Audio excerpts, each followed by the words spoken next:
my lovely resource ELA families. I am Mrs. Bronkema, and this year I get to teach 6th, 7th, and 8th grade resource ELA. We are going to continue to knock out those IEP goals. My students have, fluency, comprehension goals for reading, and often a written language goal as well. My class sizes are a bit bigger this year. However, I do have wonderful paras who are in each of my classes to help out.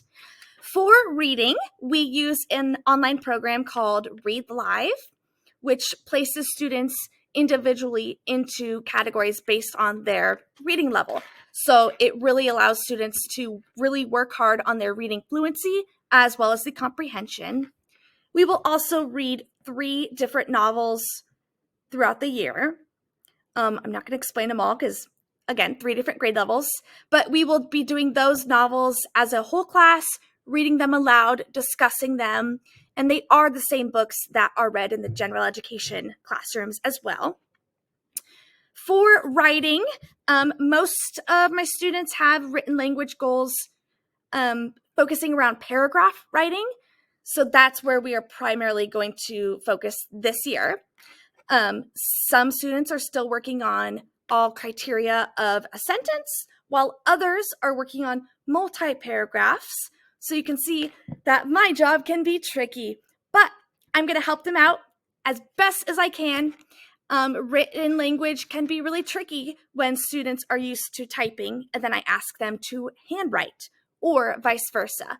So I make sure that students are well aware of all of their accommodations and modifications that are used in my class, as well as the general education setting. I'm trying to think of what else. There's so much. I'm so excited to work with your kids. They have all been wonderful so far. Again, we have great para support, so there are multiple adults in my room to make sure everyone is working hard. You could always ask your kid to show you Read Live at home because they love it so much. But honestly, the data is outrageous. It's so good. From when kids start reading at the beginning of the year, they're actually using Read Live and practicing reading out loud. Their scores skyrocket by like mid-year. So it's fantastic. I am going to meet with each of you for IEP meetings, maybe a few conferences. If you have any questions, concerns, my email is still aCopeland. So ACOPELAND@osd.wednet.edu. When that changes to my new last name, Bronkema, I will, of course, let all the families know. I've met most of you, if not all of you, at orientation or in past years. It's going to be another awesome year.